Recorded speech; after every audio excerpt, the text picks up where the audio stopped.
Karibu kwa mara nyingine tena mtazamaji wa The World News katika kipindi hiki cha ulimwengu wa siasa. Mimi ni Adam Hussein. Waziri wa mambo ya nje wa Ujerumani Johann Wadephul ametahadharisha kutopuuza vitisho vya Urusi kwa Ujerumani. Wadephul anasema Urusi inahatarisha amani na uhuru kwa nchi ya Ujerumani. Wadephul amesema hayo akisema kwamba Urusi inatishia moja kwa moja mfumo wa maisha ya watu wa Ujerumani yenye amani na uhuru. Wadephul amesema hayo kupitia shirika la habari la Funk katika maoni yake yaliyochapishwa siku ya Jumapili, akivitaja vita vya Urusi dhidi ya Ukraine kuwa tishio kubwa zaidi la usalama barani Ulaya na suala muhimu zaidi katika sera za kigeni za Ujerumani.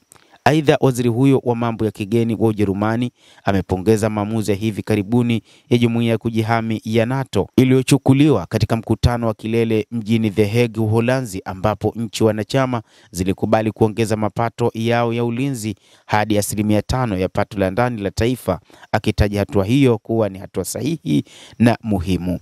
Ikumbukwe Ujerumani inahisi kutishiwa na Urusi ni kutokana na kile ambacho kinaonekana kwamba Ujerumani inataka kupeleka silaha huko nchini Ukraine, ikiwa ni pamoja na aina ya silaha za masafa marefu ambazo mpango ni kuishambulia Urusi katika ardhi yake, jambo ambalo Urusi iliweka hadharani kwamba yeyote atakayeshambulia hadi katika taifa lake lazima Ujerumani itajibu vikali, na hii ndio inayopelekea baadhi ya mataifa mengi kuhisi kwamba labda Urusi ipo katika mpango wa kufanya mashambulizi kwa mataifa hayo.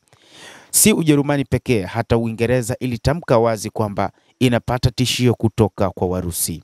Rais wa Urusi Vladimir Putin aliweka wazi kwamba hana mpango wa kushambulia nchi yoyote katika mataifa ya Magharibi, lakini ni mataifa hayo ambayo yamekuwa mara kadhaa yakieleza kutishiwa na Urusi, licha ya kwamba hakukuwa na matishio ya uhalisia ambayo Urusi ilionyesha.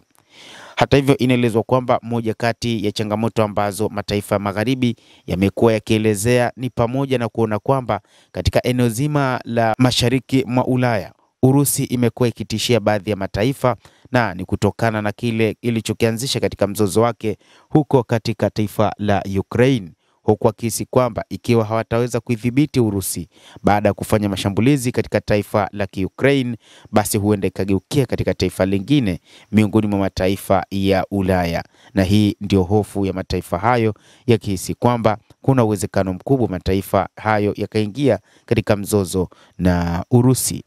Lakini wachambuzi wa mambo waliwahi kueleza kwamba moja kati ya kazi ambazo zinafanywa na mataifa ya Magharibi wakati huu ni kutengeneza namna ya kupambana na Urusi na kuishinda, kwa sababu hata katika operesheni ya kijeshi ya Urusi iliyoanzishwa mwaka 2022 kulikuwa na mpango wa mataifa hayo ya Magharibi kwanza kuiunganisha Ukraine katika NATO, lakini pili kuhakikisha kwamba baada ya Ukraine kuwa sehemu ya NATO kuwe na uvamizi wa moja kwa moja wa mataifa hayo ya Magharibi dhidi ya Urusi, jambo ambalo Urusi ilitoa tahadhari kwamba lazima itarushe makombora kila taifa ambalo litaingia katika mzozo huo.